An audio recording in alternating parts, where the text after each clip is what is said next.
Assalamualaikum warahmatullahi wabarakatuh. Ketemu lagi di channel ini yang sudah pasti kalian tunggu-tunggu. Opung SG Channel. Konten ini berisi curahan hati buat siapapun yang memiliki kisah atau pengalaman menarik dalam hidupnya yang diceritakan kepada kami Opung SG Channel. Kali ini saya akan bacakan kisah atau pengalaman pahit dari seseorang bernama Deon. Nama-nama dan foto-foto dalam cerita ini sengaja kami samarkan untuk menjaga nama baik narasumber dan orang-orang yang terkait dalam kisah ini. Kau Pung, pernah nggak lo lihat seseorang di TV kelihatan sempurna, ganteng, hidupnya enak, tapi ternyata dia simpan rahasia yang kalau dibuka bisa hancurin semuanya? Itu gue, Kak. Nama gue Deon. Gue 23 tahun. Lo mungkin pernah lihat gue main di sinetron atau FTV. Senyuman gue di layar itu bohong. Badan atletis gue cuma topeng. Karena di balik itu ada hidup yang gak pernah gue pilih. Gue lahir dari keluarga kecil. Bokap wafat waktu gue umur 10 tahun. Nyokap gue wanita paling sabar yang pernah gue kenal. Memilih untuk melanjutin hidupnya sendirian sambil ngasuh gue sampai gede. Dia kerja apa aja, kadang jualan kue, kadang bantu ngebersihin rumah orang. Gue pikir hidup udah cukup berat waktu itu. Sampai nyokap didiagnosa dokter kena kanker hati. Gue inget banget, malam itu rumah kecil kita jadi sunyi banget. Nyokap cuma bilang, "Jangan khawatir nak, kita bisa lewatin ini."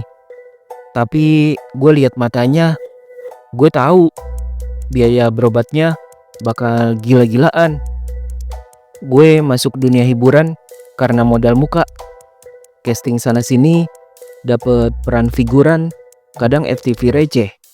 Bayarannya jauh dari cukup buat nutupin biaya operasi nyokap dan pengobatannya. Gue mulai panik. Sampai suatu hari di lokasi syuting, gue ketemu sama Om Anwar, produser. Usianya 40-an. Dia kaya raya, berwibawa. Tapi tatapan matanya ke gue beda. Ada sesuatu yang gue gak ngerti waktu itu. Dia ngajak ngobrol, nanya ini itu. Lalu satu malam dia lempar tawaran ke gue. "Kamu mau gak semua biaya pengobatan ibu kamu aku yang tanggung? Tapi kamu harus jadi milikku." Gitu katanya. Gue diem. Gue ngerasa ditampar. Maksudnya apa? Gue tahu maksudnya gak cuma soal kerjaan. Dia mau gue jadi pacarnya, sesama jenis. Padahal gue normal. "Kak, gue benci ngakuin ini." Tapi saat itu gue bilang iya. Karena saat itu gue pikir cuma itu cara nyelamatin nyokap. Gue bilang ke diri gue, ini cuma sementara kok, nanti gue cabut. Dan bener, semua biaya rumah sakit, obat, operasi, Om Anwar yang bayar. Nyokap gak pernah tahu.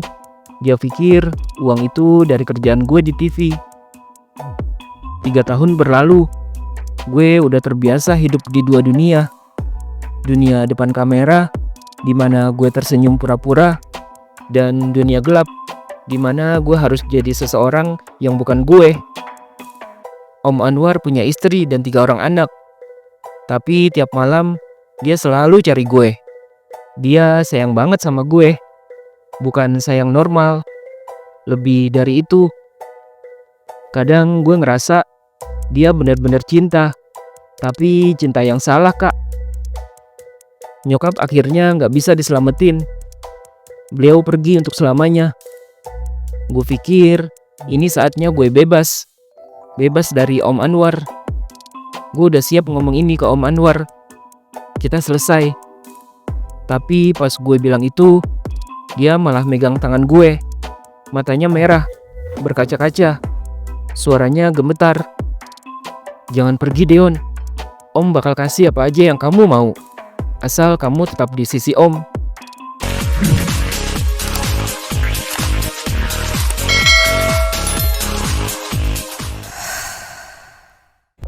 Gue bimbang, Kak. Hidup gue udah terlanjur diatur sama dia. Gue juga masih butuh duit buat makan, buat bayar kontrakan, buat biaya sehari-hari. Bayaran gue sebagai aktor masih kecil.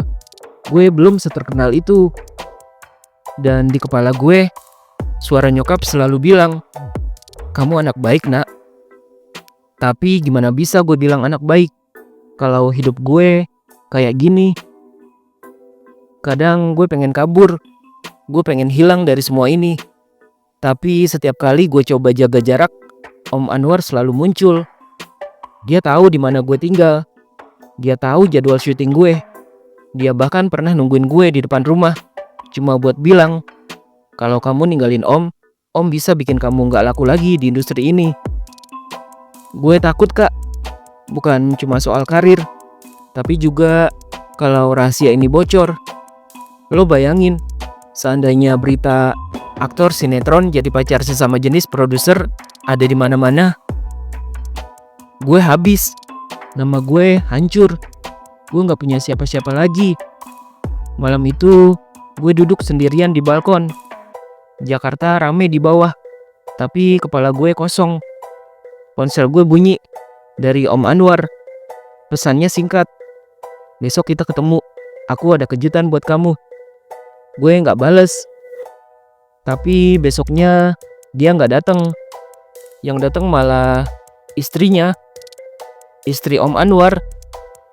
Dia nyamperin gue di parkiran stasiun TV.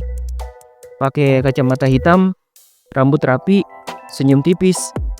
Dia buka kacamatanya, lalu bilang pelan ke gue, "Aku tahu semuanya, Deon, dan kita harus bicara." Jantung gue kayak berhenti sepersekian detik. Gue mau lari, tapi kaki gue berat. Dia gak marah, malah tenang banget. Dia ajak gue masuk ke mobilnya. Wangi parfum mahal kecium. Mobilnya meluncur pelan, tapi dalam hati gue udah kayak di kursi eksekusi. Dia cerita kalau dia udah tahu hubungan gue sama suaminya sejak lama. Dia gak peduli. Katanya pernikahan mereka cuma formalitas. Tapi dia gak mau gue ninggalin Om Anwar. Dia cuma hidup kalau sama kamu. Katanya, kalau kamu pergi, aku gak tahu apa yang akan dia lakukan. Gue kaget.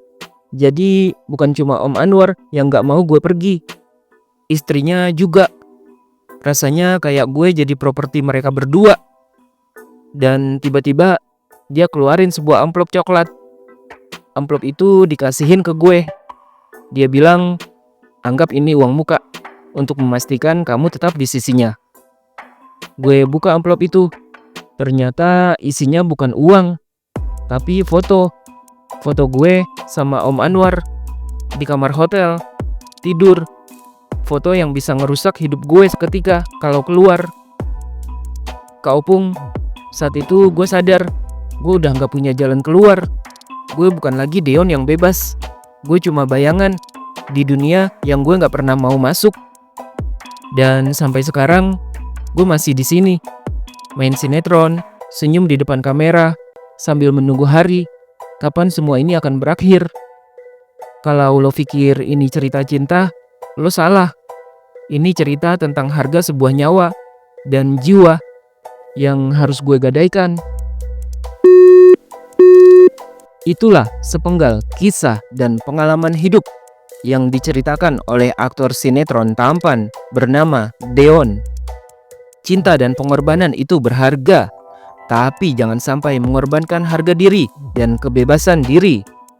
Menolong orang yang kita sayangi itu memang mulia, Tapi jika caranya menghancurkan diri sendiri, luka yang tertinggal bisa lebih dalam daripada yang diselamatkan. Rahasia besar selalu punya harga yang mahal. Semakin lama disembunyikan, semakin besar tekanan dan resiko yang harus ditanggung. Jangan biarkan orang lain mengendalikan hidup kita lewat rasa takut. Kekuasaan orang atas kita sering datang bukan dari kekuatan mereka, tapi dari rahasia yang mereka pegang. Uang bukanlah solusi untuk semua masalah. Banyak masalah memang butuh uang untuk diatasi. Tapi jika sumber uangnya merampas kemerdekaan kita, yang muncul justru masalah baru yang lebih berbahaya. Berani mencari bantuan yang sehat lebih baik daripada menerima bantuan yang merusak.